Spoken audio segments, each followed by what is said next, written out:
Like the financial stress you're probably feeling, I want to start with something a little uncomfortable. This isn't about 10 extreme habits or some complicated system. It's about 10 quiet, boring, and simple changes that most people can implement in a few hours and which permanently lower money stress.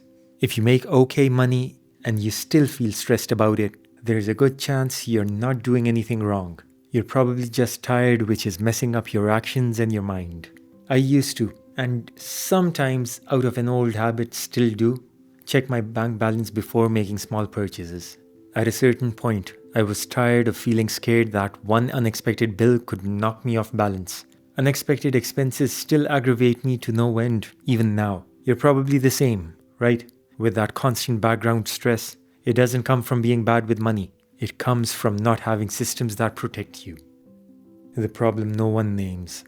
Since I was not given formal financial education, I came to the conclusion, albeit incorrect, that financial stress was normal. Everyone around me was the same. This just seemed to be adulthood. As they say, this was simply adulting.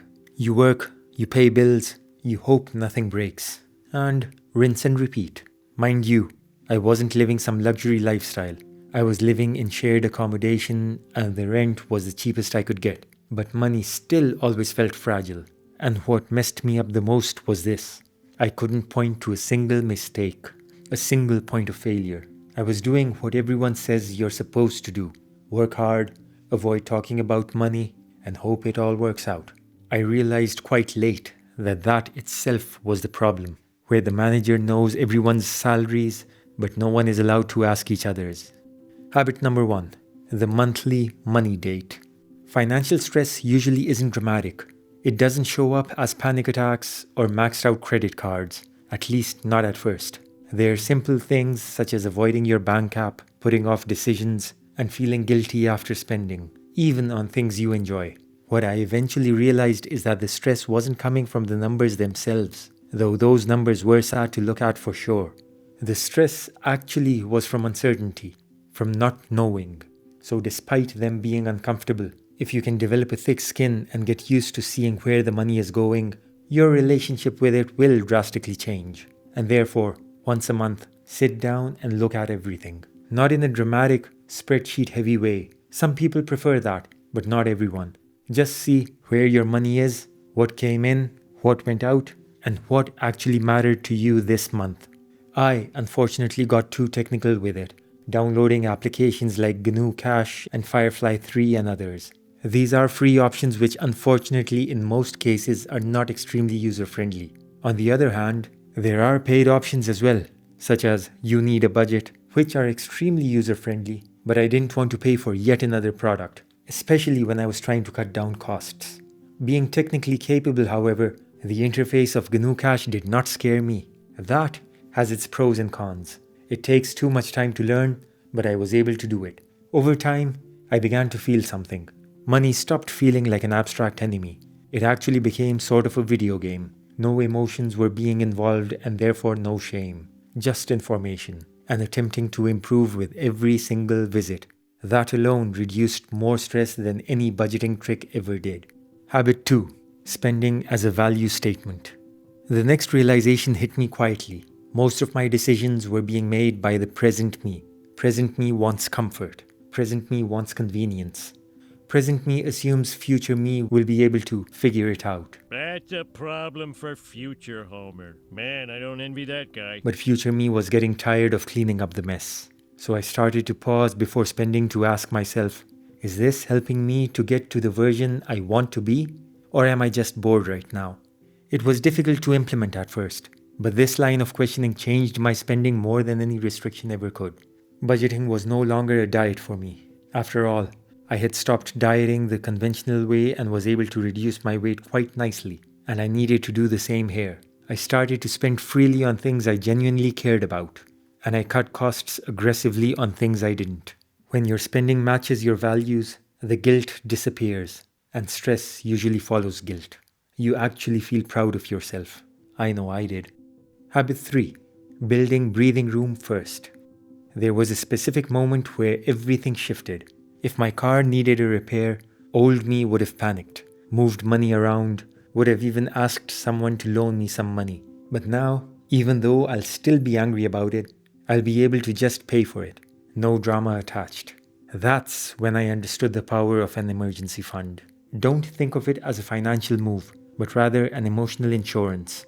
Before investing, before optimizing, before any of that, build a cash reserve. 3 to 6 months of expenses, preferably 6, sitting there doing nothing. And honestly, that money earning less is worth every penny. Because what else are you actually earning money if not for peace of mind? That peace is a return that no ROI calculator can ever quantify. Habit 4. Eliminating toxic debt. This is something which, truth be told, I've thankfully not found myself in. Debt, yes.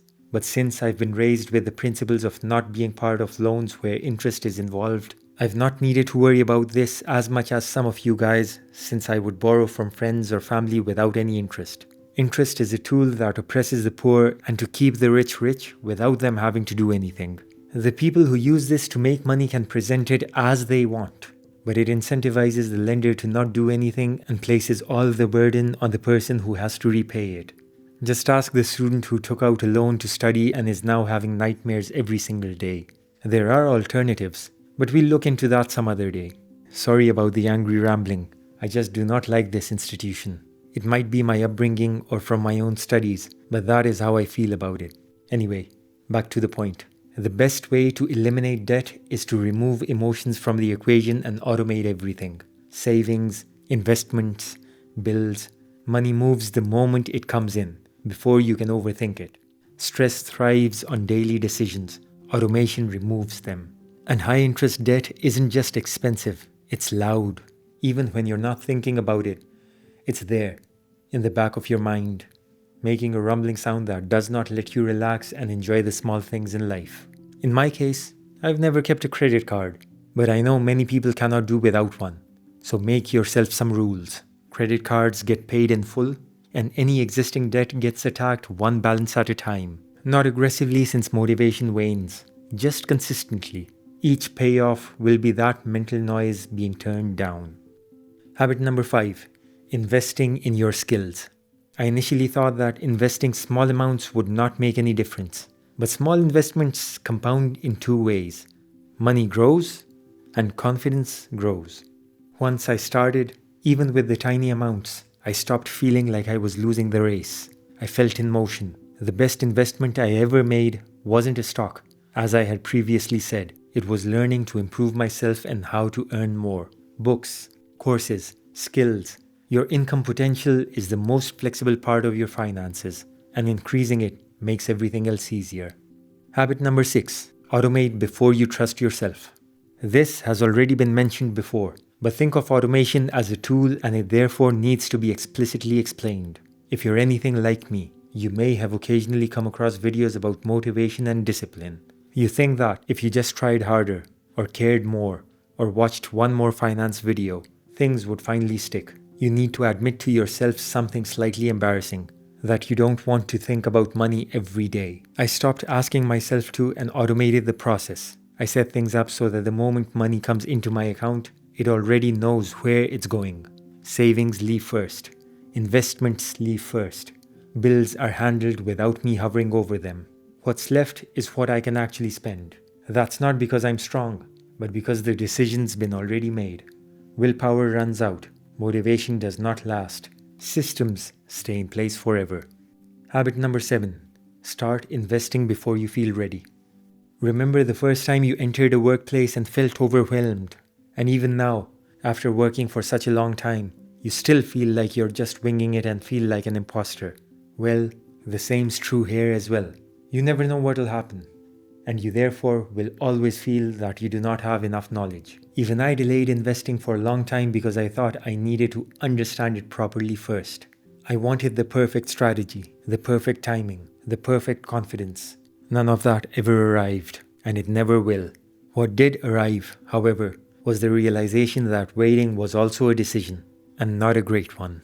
And thanks to one of my friends who finally helped me overcome this hill and got me to invest. I started small, laughably small, but it got me over the analysis paralysis, and now I was invested. It felt nice. Not because the money was doing anything impressive yet, but because I was finally in the game. Like a smoker wanting to quit has to change his identity to seeing himself as a non-smoker. Similarly, investing early isn't about returns but about identity. You start seeing yourself as someone who plans ahead, and that mindset spills into everything else. Habit number 8. Separate peace money from growth money. This one took me a while to understand, and we've already mentioned habit number 3, to build breathing room, but that builds safety. This habit protects it.